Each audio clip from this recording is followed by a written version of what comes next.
আসসালামু আলাইকুম। সংবাদে আপনাদের সবাইকে স্বাগতম জানাচ্ছি আমি নুসরাত। শুরুতেই সংবাদ শিরোনাম। ফেব্রুয়ারিতে নির্বাচন হবে, কোনো শক্তি বিলম্বিত করতে পারবে না। প্রধান উপদেষ্টা প্রেস সচিব শফিকুল আলম বলেছেন, ফেব্রুয়ারিতে নির্বাচন হবে, এমন কোনো শক্তি নেই যে নির্বাচনকে বিলম্বিত করতে পারে। প্রধান উপদেষ্টা যেটা বলেছেন সেই অনুযায়ী নির্বাচন হবে। ফেব্রুয়ারি নির্বাচনে বিএনপি ২৫০-এর অধিক আসন পাবে। বিএনপির নির্বাহী কমিটির সদস্য রুহুল কুদ্দুস তালুকদার দুলু বলেছেন, আগামী ফেব্রুয়ারি ২০২৬-এর নির্বাচনে বিএনপি ২৫০-টির বেশি আসনে জয়লাভ করবে। এ সম্ভাবনায় ভীত হয়ে কিছু রাজনৈতিক দল নানা ষড়যন্ত্রে লিপ্ত হয়েছে। ভোট জালিয়াতি করে ২৯৩টি আসন ছিনিয়ে নিয়েছিলেন শেখ মুজিব। ভোট জালিয়াতি করে ২৯৩টি আসন ছিনিয়ে নিয়েছিলেন জাতীয় নাগরিক পার্টির যুগ্ম আহ্বায়ক সারওয়ার তুষার। এতক্ষণ শুনছিলেন সংবাদ শিরোনাম, এখন বিস্তারিত। বাংলাদেশ জামায়াতে ইসলামী কেন্দ্রীয় নায়েবে আমির ডাক্তার সৈয়দ আবদুল্লাহ মোহাম্মদ তাহির বলেছেন, প্রধান উপদেষ্টা বলেছেন, সংস্কার এবং সাংবিধানিক পরিবর্তন যদি না হয় তাহলে আমরা আবার আগের জায়গায় চলে যাব। আমরা ওনার এই বক্তব্যটিকে সমর্থন করি।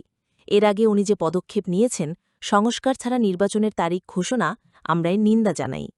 আমরা মনে করি এখনও সংস্কারের অনেক সময় রয়েছে।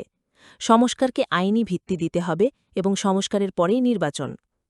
শুক্রবার ১৫ আগস্ট বিকালে কুমিল্লার স্থানীয় এক মিলনায়তনে ১৪গ্রাম উপজেলা জামায়াতে ইসলামী আয়োজিত ভিন্ন ধর্মাবলম্বীদের সঙ্গে মতবিনিময় সভায় তিনি এই কথা বলেন। ডাক্তার তাহের বলেন, আমরা বলেছি শুধু পিয়ার নয়, সংস্কারের ভিত্তিতেও নির্বাচন হতে হবে। সংস্কারকে আইনি ভিত্তি দিতে হবে। কোনো ধরনের সংস্কার পরিবর্তন ছাড়া আমরা যদি আবারও আগের মতো নির্বাচন করি তাহলে আমাদের আবারও আওয়ামী বাজে সময় ফিরতে হবে। আমরা এত লড়াই সংগ্রাম তো আবার আওয়ামী লীগের পচা সময় ফিরে যাওয়ার জন্য করিনি। ১৪গ্রাম উপজেলা জামায়াতের আমির মাহফুজুর রহমানের সভাপতিত্বে ও সেক্রেটারি বেলাল হোসাইনের পরিচালনায় এ সময় বক্তব্য রাখেন জামায়াতে ইসলামীর কেন্দ্রীয় শুরা সদস্য ও কুমিল্লা দক্ষিণ জেলা আমির মোহাম্মদ শাহজাহান, সাবেক উপজেলা আমির ভিপি শাহাব উদ্দিন, উপজেলা জামায়াতে সহকারী সেক্রেটারি আব্দুর রহিম, জামায়াত নেতা আইয়ুব আলী ফারায়েজি, জয়নাল আবেদিন পাটোয়ারি ও বিভিন্ন উপজেলা ইউনিয়ন থেকে আগত ভিন্ন ধর্মাবলম্বী সম্প্রদায়ের প্রতিনিধিরা। প্রধান উপদেষ্টার প্রেস সচিব শফিকুল আলম বলেছেন, ফেব্রুয়ারিতেই নির্বাচন হবে, এমন কোনো শক্তি নেই যে নির্বাচনকে বিলম্বিত করতে পারে। প্রধান উপদেষ্টা যেটা বলেছেন সেই অনুযায়ী নির্বাচন হবে। শুক্রবার ১৫ আগস্ট মাগুরায় জুমার নামাজের পর শহীদ রাব্বি ও শহীদ আল আমিনের কবর জিয়ারত শেষে সাংবাদিকদের তিনি এসব কথা বলেন। শফিকুল আলম বলেন, নির্বাচনের জন্য পুরো জাতি প্রস্তুত। নির্বাচনের সঙ্গে সংশ্লিষ্ট সব প্রতিষ্ঠানও নির্বাচন নিয়ে এরই মধ্যে কাজ করতে শুরু করেছে। এই বর্ষার মৌসুম শেষ হলেই পাড়ায় পাড়ায় মহল্লায় মহল্লায় নির্বাচনের হাওয়া লেগে যাবে। নির্বাচনের যে মহোৎসব সেটা আপনারা দেখতে পাবেন। সংস্কারের বিষয়ে তিনি বলেন, জুলাই চার্টার নিয়ে রাজনৈতিক দলগুলোর সঙ্গে কথা বলে সমঝোতার ভিত্তিতে কাজ চলছে। সংস্কার কাজ অব্যাহত আছে ও সংস্কার কাজ দ্রুত এগিয়ে যাচ্ছে, সেটা দৃশ্যমান।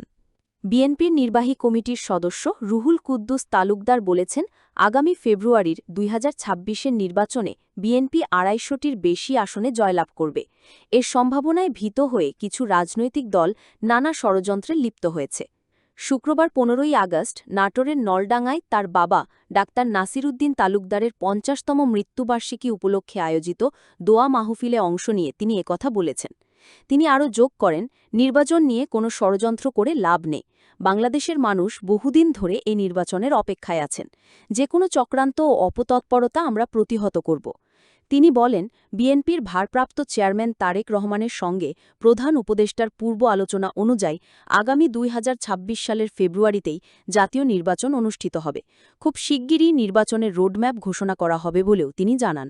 ভোট জালিয়াতি করে ২৯৩ আসন ছিনিয়ে নিয়েছিলেন শেখ মুজিব বলে মন্তব্য করেছেন জাতীয় নাগরিক পার্টির এনসিপি যুগ্ম আহ্বায়ক সারওয়ার তুষার।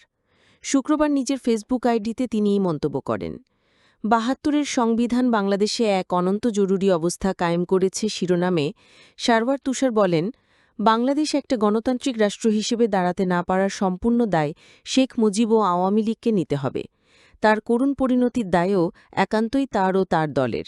তাকে অনেকে পরামর্শ দিয়েছিলেন, যেমন প্রফেসর রাজ্জাক, আপনি যথার্থ স্টেটসম্যানের মতো বিরোধী দলসহ রাষ্ট্রীয় প্রতিষ্ঠানগুলো গড়ে তোলেন। এনসিপির এই নেতা বলেন, শেখ মুজিব এ ধরনের পরামর্শ বিন্দুমাত্র আমলে নেন নাই। ৭৩ সালে ভোট জালিয়াতির মাধ্যমে ২৯৩ আসন ছিনিয়ে নিয়েছিলেন। 70 সালে পাকিস্তানের সংবিধান বানানোর জন্য নির্বাচিতদের দিয়ে স্বাধীন দেশে অনির্বাচিত গণপরিষদ বসিয়েছেন। 70-এর নির্বাচন আওয়ামী লীগ করেছিল 6 দফার ভিত্তিতে। সেখানে 72-এর সংবিধানের ওই 4 মূলনীতি ছিল না, অথচ স্বাধীন দেশের সংবিধানে ওই 4 মূলনীতি চাপিয়ে দেওয়া হয়েছিল। আবুল মনসুর আহমেদ সহ অনেকেই স্পষ্ট করেছেন, ওই 4 মূলনীতির জন্য এ অঞ্চলের মানুষ ঐতিহাসিক সংগ্রাম করে নাই। 72-দের সংবিধান এমনভাবে ক্ষমতা এক ব্যক্তি ও দলে কেন্দ্রীভূত করে যে শান্তিপূর্ণ, নিয়মতান্ত্রিক ও গণতান্ত্রিক উপায়ে ক্ষমতা হস্তান্তরের সব পথ বন্ধ হয়ে যায়।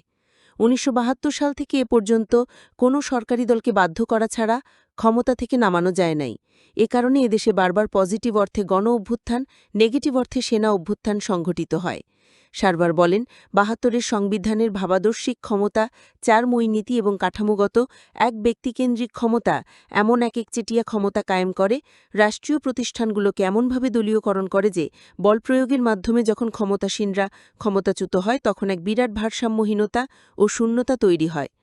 অথচ গণতান্ত্রিক রাষ্ট্রে, এমনকি গণ আন্দোলনের মধ্য দিয়েও কোনো দলের বিদায় হলে রাষ্ট্র ঠিকই স্থিতিশীল থাকে, কারণ সেখানে প্রতিষ্ঠান ও ক্ষমতার ভারসাম্য থাকে।